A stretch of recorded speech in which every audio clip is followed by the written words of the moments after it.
all, my name is Dr. Sridevi Lakhe. I am a consultant dermatologist, cosmetologist and hair transplant doctor currently working with Mediskin and Hair Clinic. आज हम बात करेंगे beard के बारे में, क्योंकि basic जैसे बहुत ट्रेंड्स चेंज होते रहते हैं। कभी क्लीन शेव का ट्रेंड आता है, कभी फुल बुशी बियर्ड का ट्रेंड आता है।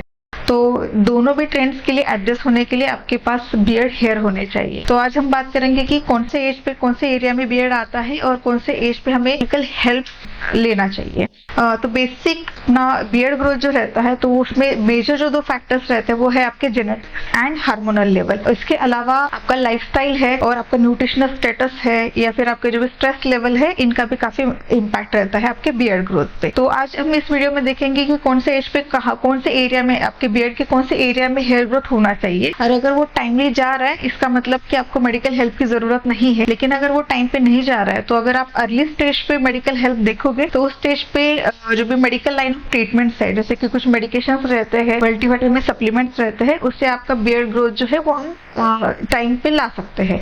तो सबसे बेसिक है आपका जो भी बियर्ड का ग्रोथ आता है वो प्यूबर्टल एज पे आता है। यूजुअली रिसेंट टाइम्स में जो भी एवरेज एज ग्रुप है जिस टाइम पे आपका बियर्ड ग्रोथ स्टार्ट होता है वो है आपका 11 to 14 ईयर्स के एज में। तो सबसे पहले जो ग्रोथ आता है वो आपकी upper lips, usually side corner जो रहते हैं लिप्स के, वहां पे ग्रोथ स्टार्ट होता है। और ये ग्रोथ यूजुअली हमें 11 to 15 एज ग्रुप में देखना चाहिए। उसके इमीडिएट बाद जो ग्रोथ आता है वो आपके साइड बर्न्स और साथ में लोअर चिन का जो पोर्शन है इस एरिया में आना चाहिए, जो कि एज ग्रुप आता है 14 to 15 एज ग्रुप में।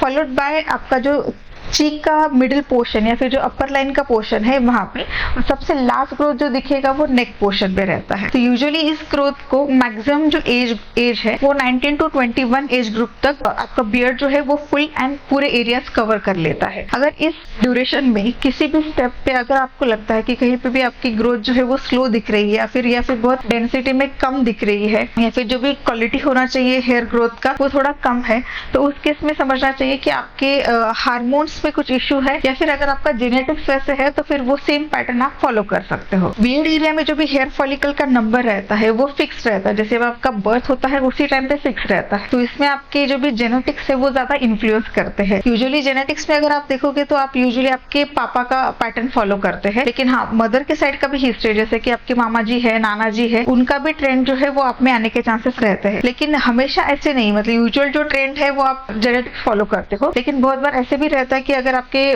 पेरेंट्स में फुल ग्रोथ है, आप में कम ग्रोथ है, ये भी होने के चांसेस रहते हैं। बट इन चांसेस में आपका जो हार्मोनल फैक्टर है या फिर आपके स्ट्रेस लेवल है, आपके रूटीन हैबिट्स है, उनका रोल मेजर रहता है। तो जैसे एज ग्रुप मैंने आपको बताया है, उस एज ग्रुप से अगर आपकी बियर्ड ग्रोथ जा रही है या फिर आपके फैमिली में कुछ पैची बियर्ड की हिस्ट्री है, तो उस केस में आप हमारे दिए गए नंबर पे आपका अपॉइंटमेंट शेड्यूल कर सकते हो और टाइमली ट्रीटमेंट स्टार्ट कर सकते हो।